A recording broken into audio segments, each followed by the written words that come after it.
Boa noite a todos. Agradeço muito pela participação, tá? Hoje nós vamos falar sobre nutrição esportiva, tá bom? Para quem não me conhece, meu nome é Nicole, sou nutricionista, tá? Tenho especialização em nutrição clínica, estética e também trabalho com nutrição esportiva e sou docente, tutora da Faculdade Anhanguera de Itapetininga, tá? Hoje nós vamos falar sobre nutrição esportiva e sobre todas as vertentes em que a gente, como profissional, pode trabalhar. Eu vou fazer algumas considerações e aí a gente vai tirar as dúvidas, vai ser realmente um bate-papo, tá? Então, a hora que vocês quiserem, vocês podem ativar o microfone, fazer perguntas, tudo bem?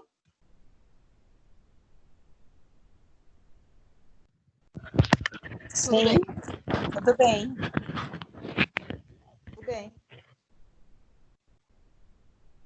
A primeira coisa que eu gostaria de saber é se vocês que estão participando são alunos, se são estudantes, se são interessados por nutrição esportiva, para a gente gerenciar esse bate-papo.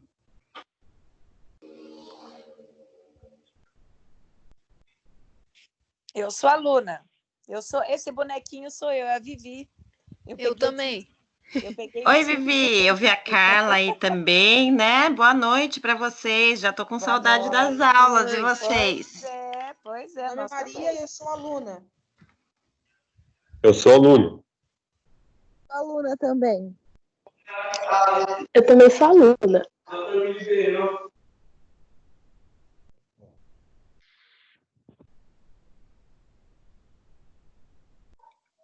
Muito bom, fico muito feliz, tá? Para quem não me conhece, eu vou fazer aqui uma imagem do meu rosto, né? Para quem não me conhece, para saber com quem vocês estão conversando. E é muito bom a gente poder hoje conversar e discutir e entender como que é o trabalho da nutrição esportiva, tá? Deixa eu fazer aqui uma imagem. Eu tô com a luz aqui um pouquinho ruim, tá tudo certo com vocês? Para quem não me conhece, então, eu sou a Nicole, né, tutora, e dou algumas aulas práticas para as pessoas que estão no curso de nutrição, mas também trabalho com nutrição esportiva, emagrecimento e estética, tá? Tudo bem? Podemos começar? Sim. Podemos?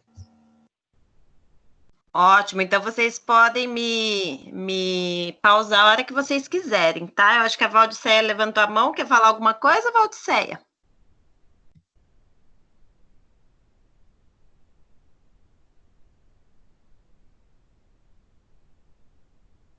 Então, nós vamos continuar, tá? O que acontece, gente? Quando eu fiz faculdade, no ano ali de 2005, né, a nutrição esportiva, ela não tinha tanto reconhecimento como tem hoje, tá? Por quê? Não de fato pela área da nutrição, tá? Mas é porque não tinha a glamorização do profissional de nutrição esportiva, tá? Então, assim, a partir de 2009 foi quando a gente começou a ver o crescimento da indústria de suplemento, né? Em 2009 cresceu 1000%, e desde lá, então, a gente teve esse aumento muito considerável na procura do profissional de nutrição esportiva, tá? Quando a gente fala de nutrição esportiva, nós temos muitas vertentes de trabalho, né? A gente sabe que hoje a grande maioria procura por uma definição corporal, então redução de gordura, ganho de massa muscular, mas quando a gente fala em nutrição esportiva, temos outras áreas para trabalhar, tá? Então a gente pode trabalhar em frente a uma indústria de suplementos, podemos trabalhar com representação, visitação de profissionais que trabalham com suplementos, né? Com o marketing desses suplementos também. Podemos trabalhar em times, clubes, tá? Com a melhora da performance tá? De atletas, podemos trabalhar em academias, né? Fazer uma consultoria também nutricional e podemos também trabalhar em consultório, tá? O que o profissional de nutrição esportiva, ele tem que levar sempre na manga? Então, primeiro de tudo, individualização, tá? É muito comum a gente buscar ali no Google, ou as pessoas já virem para o nosso consultório, já virem para a nossa consultoria, com uma ideia formada de um tipo de alimentação esportiva. Então, ele ouve falar que o whey protein, que é uma proteína do soro do leite, faz com que a gente ganhe massa magra. E esse paciente, esse cliente, muitas vezes ele já chega no nosso consultório tomando vários suplementos. Então, se a gente não tiver o conhecimento, né, de quando usar, por que usar, qual o momento melhor de utilizar, muitas vezes esse suplemento ele não vai ter o resultado estimado, esperado, ou o nosso cliente, nosso paciente, ele vai ficar insatisfeito. Então, vai falar ou que o suplemento é ruim, ou que o nutricionista não foi legal, enfim. Então, a gente tem que estar ciente de que tipo de trabalho que nós vamos fazer, tá? Tudo certo até aí, pessoal?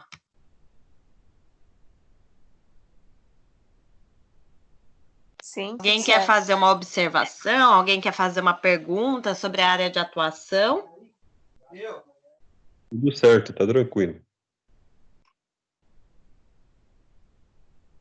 Então, quando nós falamos em nutrição esportiva, o que nós, enquanto profissionais, né, ou quando quem estiver aqui não for estudante, não quiser trabalhar na área, o que eu preciso saber sobre nutrição esportiva?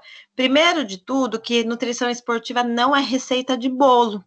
Então, não adianta passar 25 gramas de whey para qualquer pessoa que aquela pessoa vai ter um resultado, tá?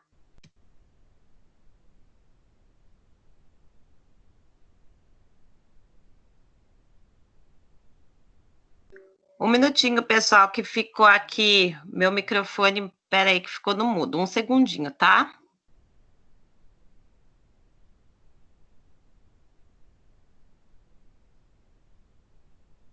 Pronto, consegui corrigir. Então, quando a gente fala de individualidade daquele paciente, daquele cliente, o que eu preciso levar em conta? Primeiro de tudo, qual o objetivo dele? Onde ele quer chegar? Né? Porque muitas vezes nosso cliente chega no consultório sem ao menos saber qual o seu objetivo. Então, primeiro de tudo, quando a gente vai num profissional que trabalha nutrição esportiva, ou quando a gente é esse profissional, o que é o ideal? Que a gente, junto com o paciente, com o cliente ou com o profissional, trace nosso planejamento, nossos objetivos. E como que a gente pode definir um objetivo? Primeiro de tudo, o que nós vemos hoje, muitas pessoas indo para a academia ou fazendo um treino específico, sem saber uma composição corporal. Alguém aqui já fez alguma avaliação física, alguma avaliação de composição corporal?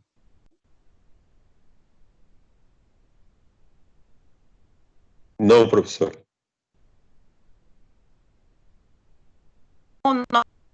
Nós podemos fazer uma avaliação de várias formas, tá?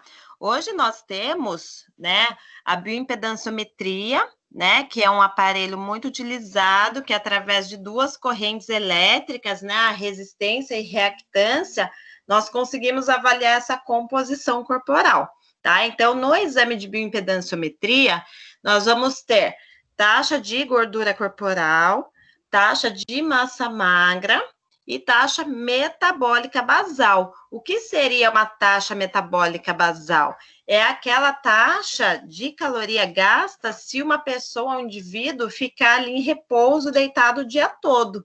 Então, uma pessoa que tem uma taxa metabólica legal, ela gasta em média de 22 a 25 calorias por quilo de peso. Mas o que nós vemos hoje é pessoas gastando 15, 16 calorias por quilo de peso, ou seja, uma taxa metabólica muito baixa. Por que a gente tem essa diminuição da taxa metabólica? Uma das questões é a idade, né? Mulheres a partir de 35 anos, 40 anos podem ter a diminuição dessa taxa metabólica, homens um pouquinho mais tarde. Por quê? Por causa da composição corporal. Quanto maior a quantidade de massa magra, maior minha taxa metabólica, tá? Então, é por isso que o homem sempre vai ter um metabolismo melhor que da mulher, porque geralmente tem 25% mais massa magra do que as mulheres.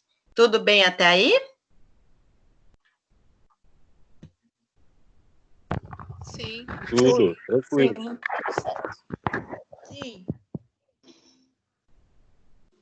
Ótimo. Então, eu tenho a bioimpedanciometria, tá? Que é uma forma de avaliação física, mas eu tenho também uma técnica não menos legal, mas é o adipômetro, acho que vocês já viram na academia, ou vocês já viram algum profissional fazendo, que é quando a gente pega um aparelho que parece um compasso e ele mede a dobra cutânea, ou seja, ele vai medir algumas dobras corporais e a partir disso são feitos cálculos, né? Temos alguns protocolos, Guedes, Pollock, 7 dobras, 5 dobras, em que a gente vai ter o entendimento dessa composição corporal, tá?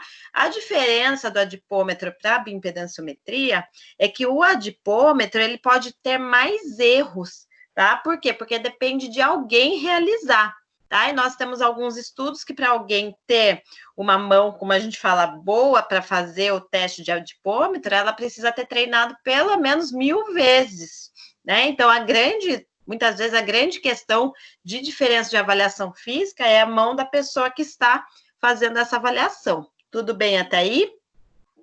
Tudo bem.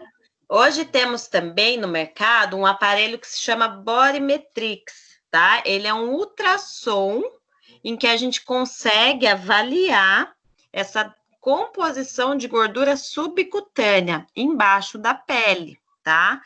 É um método legal, caro, custoso, né? Tanto para a gente comprar o aparelho, adquirir, quanto para o cliente que vai realizar. Então, muitas vezes nós não fazemos pelo custo, tá? Embora já temos alguns lugares que realizam. E a gente tem também o IMC, que é o que a grande maioria já ouviu falar, que é aquele cálculo que temos do peso pela altura, tá? Qual o problema de se utilizar o IMC para uma avaliação física? Porque se é alguém com bastante músculo, esse IMC ele pode ser um IMC maior do que o ideal. Ou seja, aquele paciente ter 5% de gordura, porque tem bastante musculatura, porém no IMC é um IMC de 35, que seria uma obesidade grau 2. Então, não usamos o cálculo de IMC para atletas, tá? A gente só usa para a população em geral. Então, para fazer uma triagem rápida, tá? Para fazer uma avaliação muito generalizada, tá? Não temos hábito de fazer a avaliação física com o IMC, principalmente em atleta. Tudo bem até aí? A professora está falando rápido, está dando para entender? Alguém quer fazer uma pergunta sobre avaliação física? Eu queria saber sobre biotipo. Tá. A questão de biotipo, deixa eu ver aqui se aparece o nome. Foi Fabiano, né? Que perguntou. A questão de biotipo, Fabiano, ela é também, a gente usa bastante para identificar o tipo de desenvolvimento muscular, tá? Nós temos as pessoas endomorfas, que são pessoas com tronco mais achatado, né? Nós temos as pessoas ectomorfas, que elas são mais longilíneos, então elas têm mais dificuldade de ganho de musculatura, diferente, por exemplo, de um endomorfo, que vai ter a facilidade. Por quê? Porque aí é disposição de quantidade de gordura e fibra muscular, tá? Isso também é uma forma da gente ter uma ideia de como vai trabalhar com esse paciente, com esse cliente, porém ele não vale como avaliação física, ele só é o tipo daquele corpo. Tá? Então, é essa a diferença entre uma avaliação física e o biotipo, tá? Podemos mudar o biotipo? é um pouco mais custoso você trabalhar com um paciente longilíneo, que ele é mais alto, que ele tem menos músculo, é muito mais difícil ele ganhar musculatura do que um paciente, um cliente endomorfo.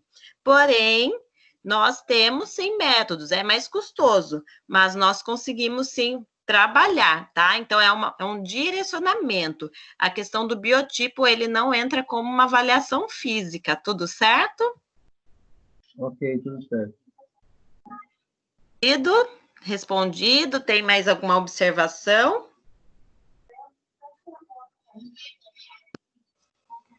Então, gente, quando a gente fala de nutrição esportiva, a gente já sabe que não pode tratar todos iguais. Então, primeiro de tudo, saber qual o objetivo desse cliente, desse paciente, e trabalhar de forma individualizada. Primeira questão para individualizar seria realmente a gente fazer uma boa avaliação física, tá? Temos algumas balanças que já vem a bioimpedanciometria junto, tá? Porém, qual a diferença? Temos uma balança de bioimpedância por R$50 chinesa e temos um aparelho de bioimpedância por R$20.000. Então, pode ser validado pela ANS, tá? Por estudos, e outros não. Por isso que muitas vezes, mesmo que o paciente, o cliente, chegar, eu tenho uma balança de bioimpedanciometria em casa, deu 25%, muitas vezes não vai ser real aquele valor. Então, a gente precisa fazer uma nova avaliação física. Não dá para validar todas, tá? Depende muito da marca e do tipo da bioimpedância. Tudo certinho até aí? Tudo certo. E lembrando, pessoal, que nutrição esportiva, ela muda todos os dias, tá? Por que muda diariamente? Para vocês terem ideia, só hoje eu entrei, tinha 18 artigos novos no PubMed. Então, por exemplo, até de 2004 até 2014, nós usávamos o ácido linoleico como termogênico, como suplemento de perda de gordura. Desde semana retrasada foi proibido o uso do ácido linoleico. Então, quando eu me formei, por exemplo, minhas professoras tinham horror ao whey protein. Hoje nós sabemos os grandes benefícios de creatina, de whey, para a nossa suplementação quando a gente quer fazer como eu posso falar? Quando a gente quer fazer um ganho de massa magra, entendeu?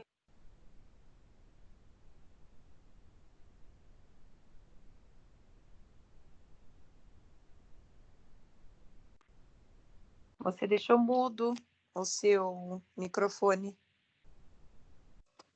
Ah, foi sem querer aqui. Vocês preferem com a câmera ligada ou desligada? Mudo, eu achei... não escutei nada, Nicole.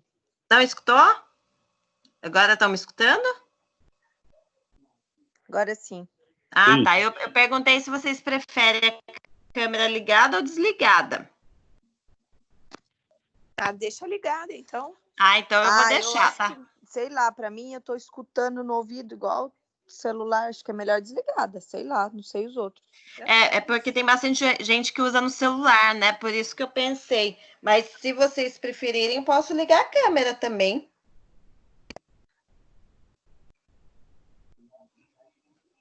O que vocês preferem? Por mim.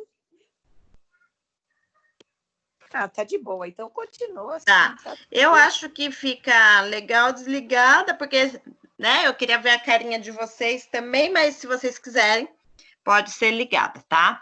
Então, o que ocorre? Quando não, Nicole, vocês quiserem... a carinha não, já é hora de estar na cama, não dá.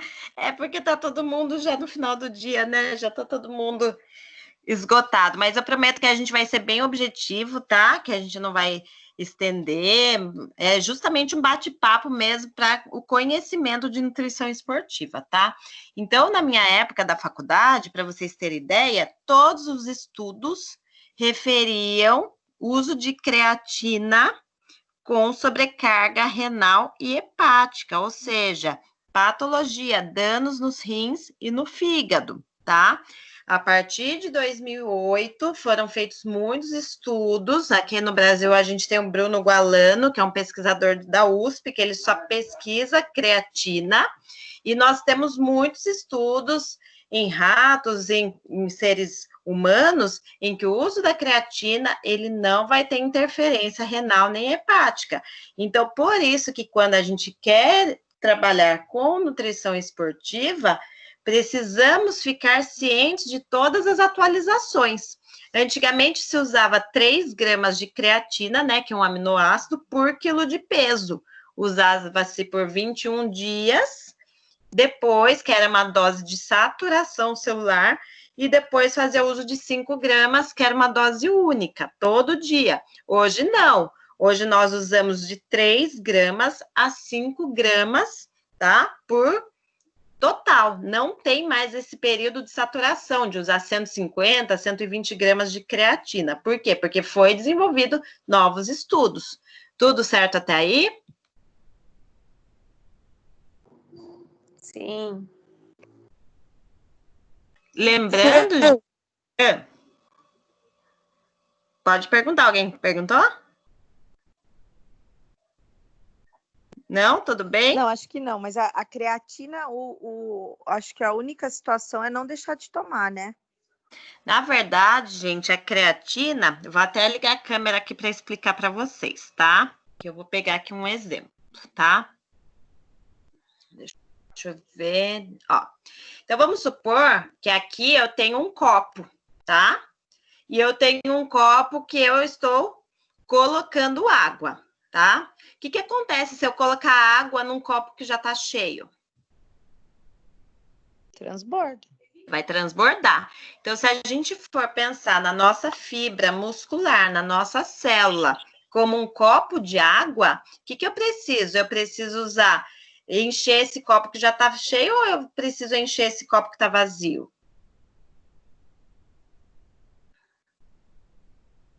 Eu preciso encher um copo que está vazio. Qual é o efeito da creatina? Coloquei o dedo na tomada uma vez, tirei, me assustei. Então, meu músculo consegue responder ao movimento. Se eu colocar meu dedo na tomada 10, 15 vezes, vai chegar um momento em que a gente não consegue mais tirar o dedo da tomada. Por quê? O estoque de creatina dessa fibra muscular se esgotou. Então, a creatina não tem necessidade da gente usar pré-treino, tá? Por quê? Porque eu vou reutilizar, vou encher esse copo vazio. Por isso, se toma todos os dias a creatina, tá? Lembrando que todo alimento de origem animal tem creatina. Então, presunto, carne, ovo. E muitas vezes, gente, só na questão ali da alimentação, a gente já conseguiria preencher esses 3 gramas necessários, tá? Então, muitos modismos são feitos desnecessariamente. Então, muitas vezes o cliente já chega tomando sem necessidade nenhuma, tá? E aquilo tudo já traz um mito, né? Então, creatina tem que tomar bastante água? Sim e não, tá? Se é um paciente que ele não tem retenção hídrica normalmente, a gente não precisa tomar o dobro de água como se falava antes, tá?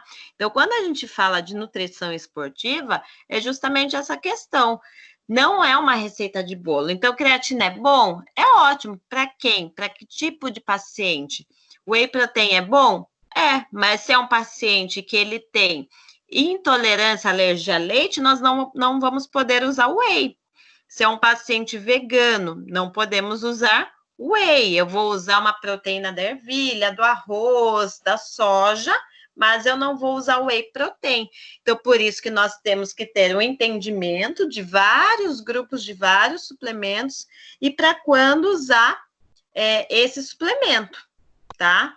Então, por isso que é muito interessante que a gente estude o mecanismo do suplemento e não as marcas, tá? Por quê? Porque nós temos perfis de suplementos. Então, temos termogênicos, temos aumentadores, né? De óxido nítrico, que aumentam o volume respiratório para dar energia, também não são para todos que podemos usar.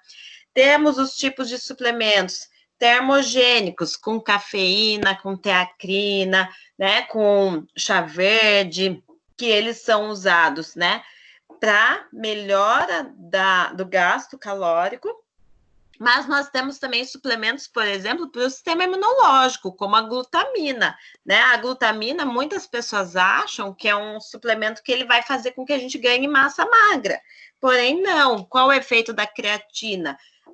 Da glutamina? Ela vai fazer uma melhora de absorção de vitaminas e minerais, e esse atleta, esse paciente, ele vai ter um resultado melhor. Por quê? Pela melhora da absorção do intestino, tá? Então, ele não é um suplemento que ele age diretamente no ganho de músculo, ele vai agir na absorção, tá? Então, quando nós falamos de nutrição esportiva, é muito fundamental que a gente conheça esse indivíduo, né? O que ele pretende? Ele pretende emagrecer?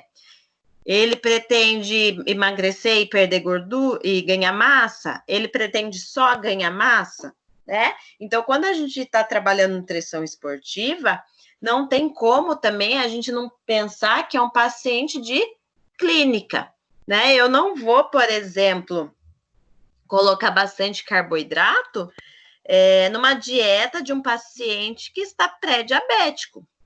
Então, nós temos também que, na nutrição esportiva, entender aquelas patologias que envolvem o paciente, né? Então, fazer os exames de sangue, nós como nutricionistas, ou vocês que forem pacientes, vocês podem solicitar exames, nós temos sim essa autonomia, né? Então, se o paciente está com a glicemia mais alta, posso reduzir mais o carboidrato desse paciente. Se é um paciente que ele sofre de hipoglicemia, eu não preciso tirar tanto esse carboidrato. Então, por isso que a gente fala que nutrição esportiva não é receita de bolo, tá? Então, não adianta a gente pegar lá no manual, a pré, pós-treino tem que ter carboidrato. Não.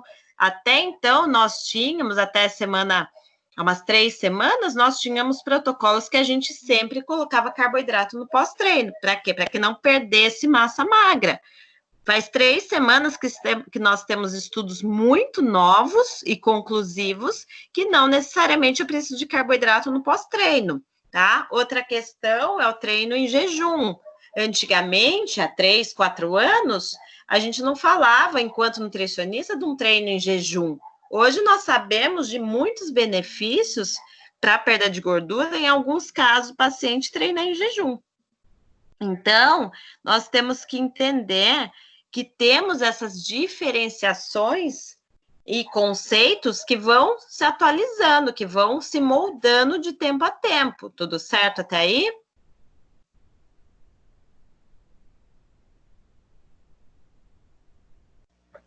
Alguém quer fazer alguma pergunta sobre essa questão de individualização, de atualização profissional? Não, acho que não, Nicole. Demoro para responder porque tem que ligar o microfone, senão... Ah, que ótimo. Então, quando a gente fala em nutrição esportiva, é importante também que a gente trabalhe com a questão da saúde e nunca esquecer da ética, tá? Nutricionista não pode fazer foto de antes e depois, tá?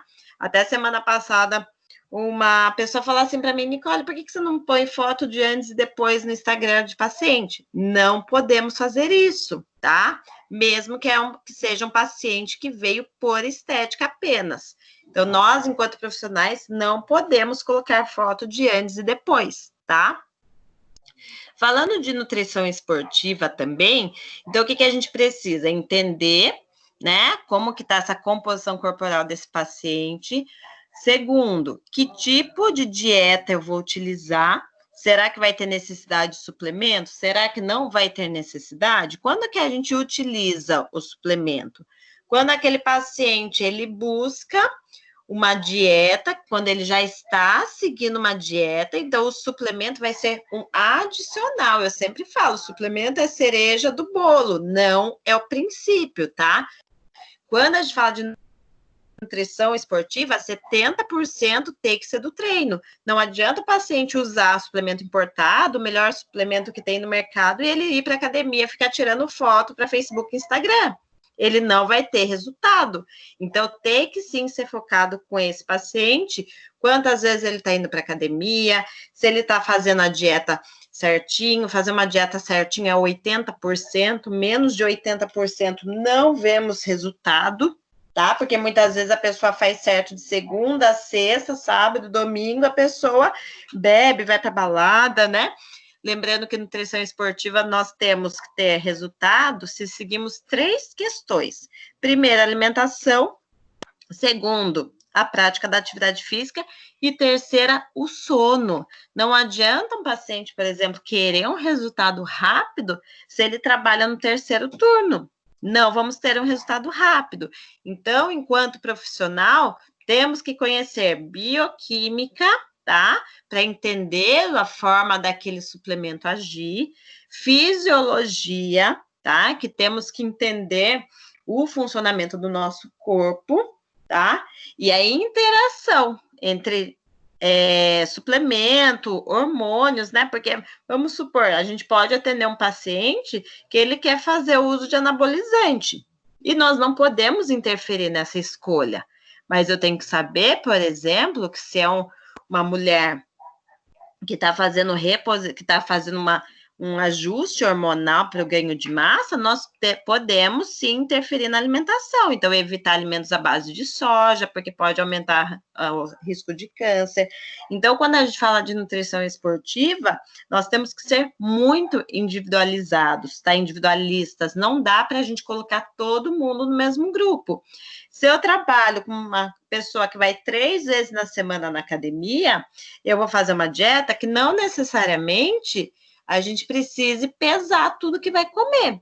Mas se é um atleta de ponta, essa pessoa ela vai pesar tudo que ela vai comer, e aí sim uma necessidade maior de usar o suplemento. Por quê? Porque vai ter a dosagem certa de carboidrato e de proteína, diferente de uma dieta, porque nós temos ovos de 50 gramas, mas eu vi esses dias ovo de 25 gramas. Então, quando a gente fala em atleta, não dá para simplesmente falar só em quantidade, tá? Muitas vezes temos que pesar, sim, temos que fazer a contagem, né, de calorias, de proteína, de carboidrato, tá? Alguém tem alguma dúvida por aqui, até aqui? Não. Qual que é a quantidade de proteína? É 1,4 por quilo de peso, é isso? A 2? Ó, quando a gente fala em pessoas saudáveis, a partir de 1,2, tá? Mas quando a gente é atleta, pode ser até 2,8. Depende do quê? Do tipo de exercício que ele faz, tá? Eu vi um estudo essa semana de casos de até 4,4. Sim, até 5, né? Então, a gente pode fazer, sim, até 5, né? Geralmente... Mas aí é mais hipertrofia, né? Sim, aí seria mais... Eu vou até ligar a câmera aqui, mas seria mais hipertrofia, tá? Quando a gente fala de uma redução de peso, pensar que tudo... Carboidrato, proteína e gordura, tudo que sobra no nosso organismo, que não é metabolizado, que não é utilizado, vai virar gordura. Então, não é só porque é proteína que não vai virar gordura. Tudo vai virar gordura. Então, o excesso também não é legal. Então, muitas vezes, o que a gente vê hoje? Pessoas chegam no consultório usando 400 gramas de proteína, desnecessariamente, tá? Então, vai ter um acúmulo de gordura corporal, tá? Outra coisa importante quando a gente fala de nutrição esportiva é aquela mudança sempre do plano alimentar, mas avaliar a cada 2, 3 meses, tá? Por quê? Porque nesse processo essa avaliação física nova, a gente tem um tempo para que a gente consiga avaliar o que está acontecendo e poder interferir. Né? Então, se é um paciente que faz uma avaliação física uma vez por ano, dificilmente a gente consegue, durante esse momento de mudança, fazer alguma evolução, fazer uma alteração nessa dieta, tá? Então, por isso que às vezes o paciente chega, quer uma dieta na hora, mas sem uma avaliação física, fica muito complicado trabalhar nutrição esportiva. Por quê? Qual a porcentagem de gordura que você está hoje, qual você quer chegar? né? Quanto de massa magra que você tem, quanto você quer chegar, né? Se a gente faz uma redução de carboidrato, por exemplo, em 30, mais de 40%, é um atleta que ele pode perder o rendimento, né? Então, ele vai ter uma queda no seu treino. Então, o que eu precisaria fazer? Reduzir carboidrato devagar. Por isso que eu falo, gente, nutrição esportiva é tentativa e erro. Passa uma dieta 15 dias, 20 dias, a pessoa fez, a gente reavalia os pontos positivos e os negativos, para dar tempo da gente conseguir mudar, porque senão daqui a pouco a gente faz uma dieta mais ou menos, o paciente volta daqui 3, 4 meses pior do que chegou, tá? Então tem que tomar muito cuidado com isso, tá? Então a gente sempre pensa numa avaliação física, exames laboratoriais, se necessário, uma vez por ano, a cada 6 meses, tá? Diferente de um atleta que a gente consegue ver com alguns exames se ele está tendo evolução ou não, tá? Um exame que a gente tem como comprovação se o paciente está hipertrofiando é o CPK, tá? Só que ele pode ser confundido com risco de infarto, né? Então, às vezes, um médico pega lá um CPK, que é um marcador, né, de rompimento de fibras. O que é o CPK? CPK é um exame que a gente faz sanguíneo, que é para a gente ver se já tem microlesões no tecido cardíaco, tá? Chama CPK. E você vê isso pelo exame de sangue. Se é uma pessoa que treina hipertrofia, tem o CPK alto, tá resolvendo essa hipertrofia, tá? Tá tendo rompimento de fibra muscular. Se é um paciente que fala que está se matando na academia e não tem esse rompimento, ele está indo para a academia para passear, não está indo trabalhar. Então, a gente já pode ver em alguns exames algumas alterações, que é aí que eu falo que a gente precisa entender nutrição clínica e esportiva. Se eu tenho TJO e TGP, lembra que a gente já conversou das enzimas hepáticas? TJO e TGP são enzimas marcadoras de lesão no fígado. Mas se é um paciente que ele treina, um atleta, ele pode também ter aumento de TJO e TGP. Então, nós temos que, dentro desse contexto, entender a fisiologia, o que está acontecendo com esse cliente. Será que ele está lesionando? Será que ele está ganhando massa? Então, com os exames de sangue conjuntamente, nós conseguimos avaliar o resultado dessa dieta e desse treino, tá? Então, o que a gente já sabe? Acho que tem alguém com o microfone ligado, que estou escutando uma música. Então, se alguém tiver com ele ligado, obrigada. Então, o que a gente já sabe? Da importância da individualização dessa dieta, aonde esse paciente está, esse cliente está, e aonde ele quer chegar, tá? E que recursos que eu tenho. Não adianta passar um whey isolado de R$280 se é um paciente que ganha um salário mínimo. Então, o que a gente vai preferir? Que ele faça uma compra de mercado, que compre 30 ovos por R$12, ao invés de comprar um suplemento. Então, qual condição econômica esse paciente também tem? Então, é muito importante hoje, né? Não deixar de fazer compras essenciais para comprar um suplemento, a não ser que ele seja um atleta, né? Alguma dúvida até aí? Alguém quer fazer algum comentário? Qual a melhor alimentação tem que fazer no dia anterior do treino? Que nem no caso eu acordo às 6 da manhã. Daí a minha última refeição, porque eu vou treinar em jejum. Como que deve ser essa refeição? Então, Fabiano, por isso que eu falo, né? Então, eu treino de manhã, tá? Qual o percentual de gordura que você tem?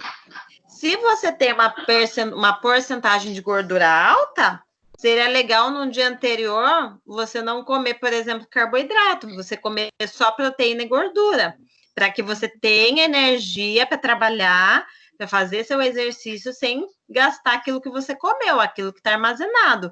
Mas se você tem um percentual de gordura baixo, tá? E você quer aumentar massa magra, o ideal de manhã seria carboidrato e proteína. Então, quando a gente fala em o que eu devo comer, temos que levar em consideração qual a minha quantidade de gordura corporal, quanto tempo de treino, tá? Eu treinar 2 horas em jejum, pode ser que eu comece a perder massa magra. Mas pode ser que eu treine 40 minutos e dê tudo certo. Que tipo de treino é esse? É um treino aeróbico ou é hipertrofia? Então, essas questões, elas têm que ser levadas em conta individualmente, não tem uma regra geral, tá? Se você, por exemplo, tem a maior disponibilidade de perda de massa muscular, eu já colocaria carboidrato e proteína pré e pós-treino. Se você é uma pessoa que consegue manter massa magra, já poderia até, inclusive, fazer um treino em jejum. Então, por isso que quando a gente trabalha nutrição esportiva, é preciso entender qual é essa composição corporal, então, onde esse paciente se encontra, onde ele quer chegar, que hora ele vai treinar, quanto tempo de treino, tá? Então, todas essas questões e quanto ele quer gastar com o suplemento, né? Então, tudo isso tem que ser levado em consideração, sem contar os exames de sangue. Se é um paciente que tem uma glicose sanguínea, um exame de açúcar no sangue mais alto, a gente pode, de repente, fazer um treino com menos glicose, tá? Então, não necessariamente é igual para todo mundo, tá?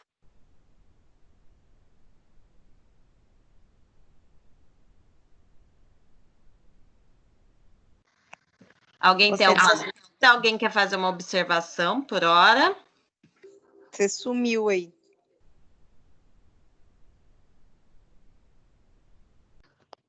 Sumiu de novo. Você desativou o seu áudio.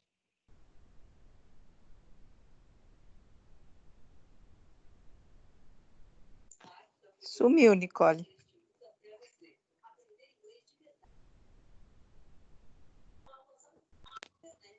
Sumiu áudio e vídeo da Nicole. Sumiu tudo. O microfone tá normal? Voltou. Tá normal agora, né? Acho que sim, tá. Eu não sei, tá meio ruim, eu acho que ele, do nada, ele muda. Então, o que que acontece? A gente precisa avaliar individualmente, por isso que todo mundo que chega no consultório fala, Nicole, eu quero ficar assim. Mas como você está hoje? Não tem como a gente trabalhar a individualização sem uma avaliação física, sem exames laboratoriais e conhecer a rotina de vida e de treino desse cliente, desse paciente, tá? Alguma dúvida até aí?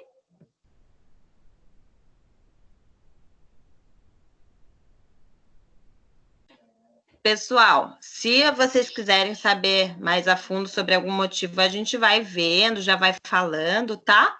Que assim, eu não quero me estender muito para não ficar cansativo, mas eu gostaria que fosse proveitoso. Se eu começar a perguntar, nós vamos ficar à noite aqui. Fique à vontade. Pode perguntar para a gente ir vendo, às vezes é a sua dúvida de algumas pessoas também.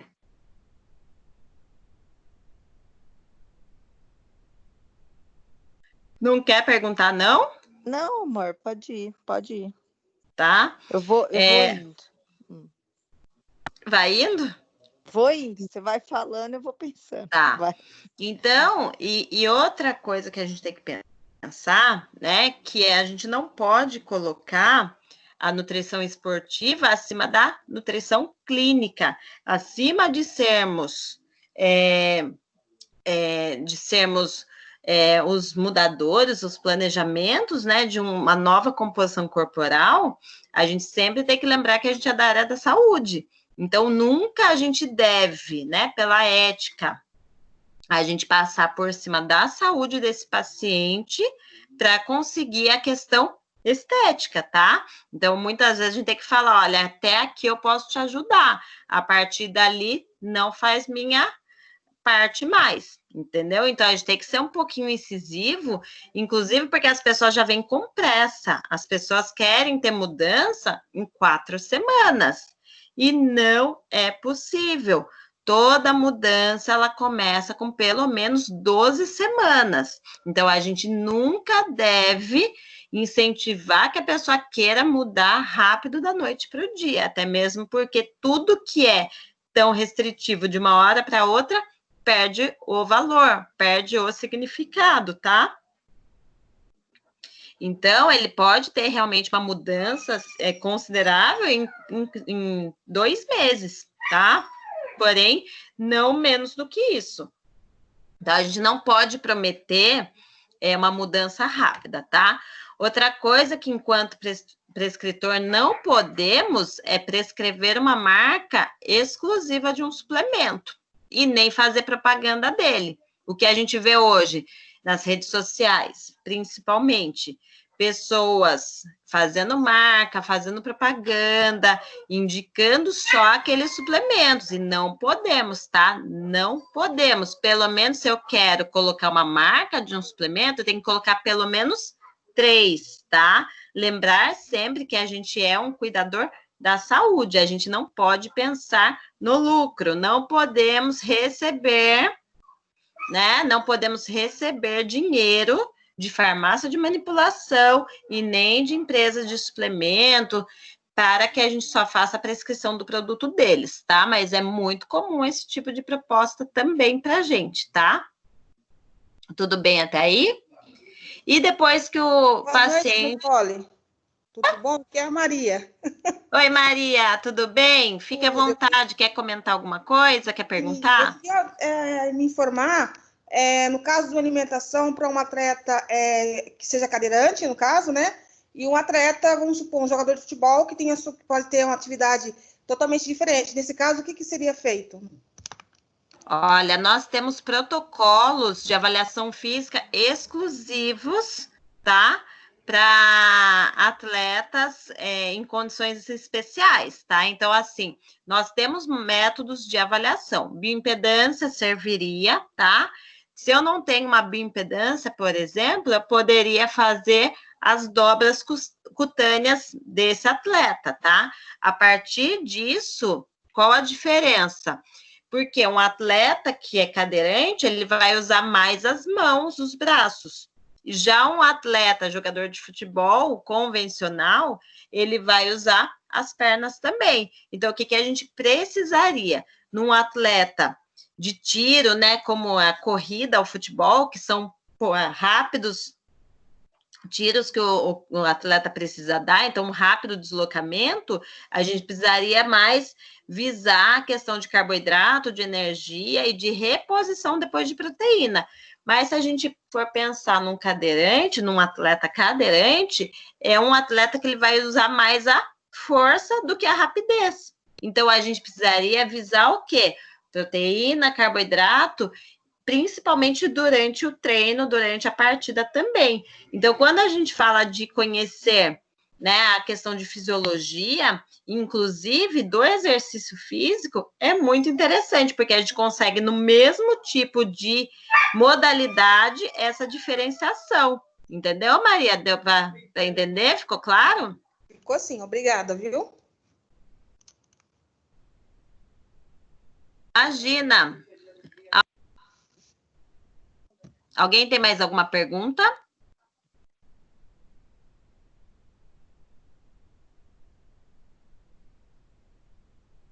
Ninguém? E depois que esse atleta ele consegue atingir, ou esse cliente consegue atingir o resultado, o que a gente faz? A gente continua trabalhando na avaliação física, né? E sempre vendo que tipo de suplemento, uma novidade que a gente pode investir nesse atleta, nesse paciente, tá? Então, é muito importante sempre que a gente se atualize, tá? A atualização na área da nutrição esportiva é muito importante, não só na esportiva, mas de todas as áreas nutricionais, né? Tanto é que uma hora o ovo faz bem, uma hora o ovo faz mal, uma hora o leite faz bem, uma hora o leite faz mal. Então, nós temos que estar atentos a tudo isso. Tudo bem, pessoal? Tudo.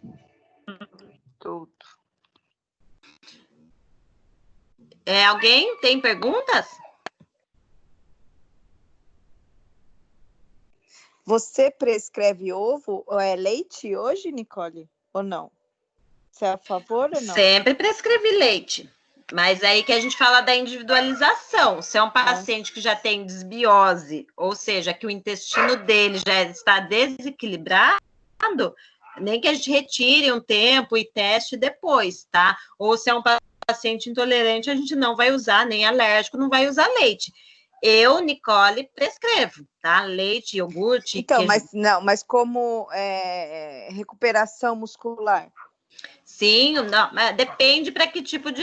Por exemplo, se é uma pessoa que faz hipertrofia, o leite tem uma média aí de metabolização de 1h20. Então, se é alguém que não tem nada, que começou a atividade física, o leite vai ser muito legal, porque vai ser um aporte proteico pós-treino. Só que se é alguém que já consome proteína e ele tem um treino mais específico, a gente precisaria de uma absorção mais rápida. Aí não usaria o leite, a gente usaria, por exemplo, o whey protein ou outro tipo de proteína, entendeu? Então, mas hoje não se fala mais em pós-treino, assim, o pós-treino não precisa ser logo após o término, né? Ou não? Temos, mas isso foi mudado também, tá? Nos últimos consensos. Nós temos 2 tipos de suplementação proteica. Ou a gente faz o bolos, que é uma quantidade pós-treino de 25, 20, 40 gramas, depende do atleta, do paciente, mas nós temos fracionado também, temos estudos que fracionar essa mesma quantidade em até 16 horas, o efeito seria o mesmo, tá? Como semana retrasada, que saiu novos estudos, não precisa mais ter carboidrato pré e pós-treino, o resultado é o mesmo, tá? Só que alguns atletas, pacientes, não têm a condição de treinar em jejum ou sem comer, enfim. Então, a gente tem que ser bem realista e avaliar individualmente cada um mesmo, tá? Mas, realmente, não existe mais essa necessidade de usar a janela de oportunidade. Porque antes 40 tipo, minutos, você né? Tem que tomar antigamente, os protocolos, minutos, até 40 minutos, a gente tinha que fazer uma carga de proteína e carboidrato. Hoje já não, já sabemos que fazer bolos, né, fracionados até 16 horas, vamos ter o mesmo rendimento, tá? Por isso que a gente fala, não tem receita pronta. Por exemplo, se é um atleta, isso é muito comum de CrossFit, por causa da adrenalina, é um atleta, é um paciente que ele tem náusea depois do treino, tá? Porque a adrenalina, ele é um neurotransmissor que ele cessa a fome. Imagine chegar um assaltante agora aqui, eu sair correndo e daqui 10 minutos eu falar para o assaltante que eu tô com fome. Não existe essa condição. A adrenalina, ela é um neurotransmissor que ela... Nossa, eu tinha que achar para comprar essa adrenalina, então. A adrenalina é só utilizada em hospital, né? Então, o que acontece? A gente que vem de um treino muito pesado, pode ser que não tenha fome por 2 horas depois. Então, de repente, tem gente que não consegue comer. Não consegue comer. Então, tem que avaliar se um suplemento vai ser melhor do que um alimento, tá? Então, quando a gente fala de nutrição esportiva, todas essas diferenciações, elas têm que ser levadas em conta. Se é um paciente que tem fome antes e depois, se é um paciente que só tem fome depois, se é um paciente que não tem fome nunca, se é um paciente que tem muita fome todo momento, entendeu? Sou eu, essa. Dúvidas? Tem mais dúvida? Alguém quer? Então, e sobre dividir as refeições por dia? Que nem falo que tem que comer pelo menos umas 6 vezes por dia para ter hipertrofia. No Fabiano, caso aí, já temos isso como mito também, tá? Já temos novos estudos que não tem necessidade do consumo alimentar a cada 3 horas. Não temos, tá? Então, a individualidade, hoje o que a gente sabe que é mais importante do que caloria na dieta e de quantas vezes eu como, é o que eu como, entendeu? É que hora eu como e o que eu como. É muito mais importante, inclusive, que o fracionamento, tá? É lógico, alguém que tem hipertrofia fica 8 horas sem comer, pode ser que ele entre em processo de catabolização, tá? Mas pode ser que o próprio biotipo dele não permita.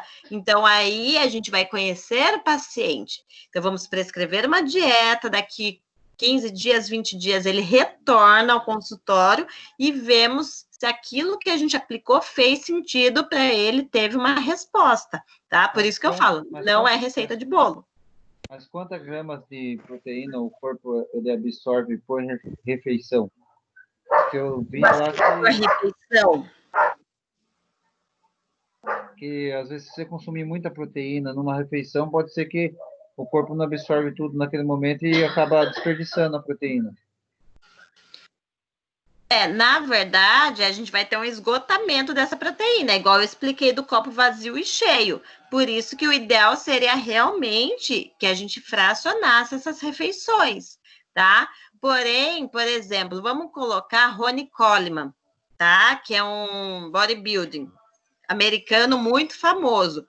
Eu estive já com o Ronnie Coleman em viagem, que ele tinha que comer 60 ovos de manhã. Chegava um momento que no 30 ele não aguentava mais. Então, o que a gente vai fazer? Usar um suplemento. Entendeu? Mas não tem como a gente avaliar o quanto um ser humano metaboliza, tá? A gente consegue fazer isso em vidro, em laboratório. Quando a gente fala na nutrição esportiva, é exame, olho e resultado, tá? A gente nunca vai saber se eu der 20 gramas para um paciente, se ele vai absorver as 20 gramas. Se é um paciente, por exemplo, que tem uma intolerância alimentar, se é um paciente que tem uma desbiose, que é uma disfunção na absorção intestinal, ele não vai absorver nem 2 gramas. Então, a gente vai sempre acompanhando os resultados, tá?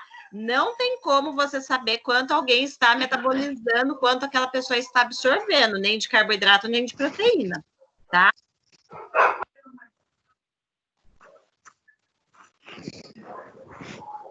Tudo bem até aí? Alguém tem alguma dúvida?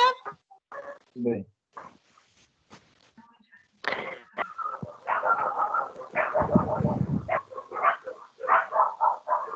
Tudo certo? Alguém tem alguma questão? Ó, já são 8 horas, né? Então, a gente já está aqui 1 hora. Então, se vocês quiserem abrir aí para 5 minutinhos de pergunta, para não ficar cansativo para todo mundo, né? E lembrando que na quarta a gente vai falar sobre a atuação do nutricionista na saúde, tá? Alguém tem alguma questão? Nicole. Oi?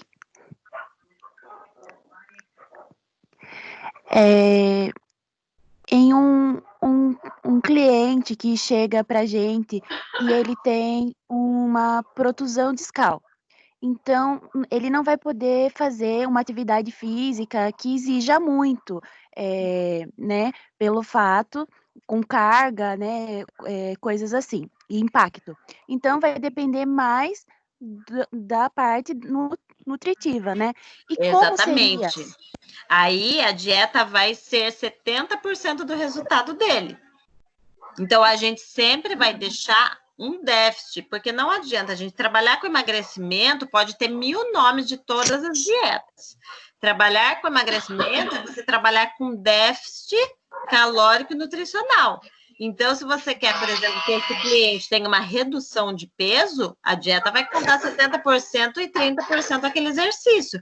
Mas se é um cliente que ele quer hipertrofiar, a gente já vai ter claramente que conversar com ele sobre as dificuldades desse resultado. Sim, entendi. Foi respondido tudo certinho? Alguém tem alguma dúvida? Tudo certo. Tudo certo, pessoal? Eu espero que logo a gente consiga voltar com questões mais específicas, né? Eu sei que todo mundo, quando fala em nutrição esportiva, queria vários slides mostrando o caminho, né, do ouro. Mas não é assim trabalhar com nutrição esportiva, tá?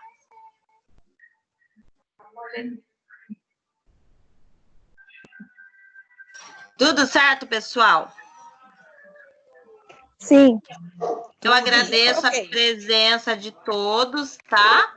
Obrigada por essa noite, por estarem aqui. Desculpa se não consegui responder a todos como gostariam.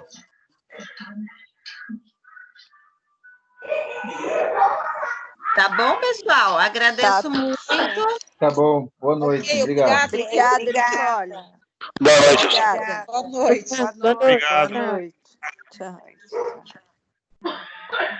Boa noite.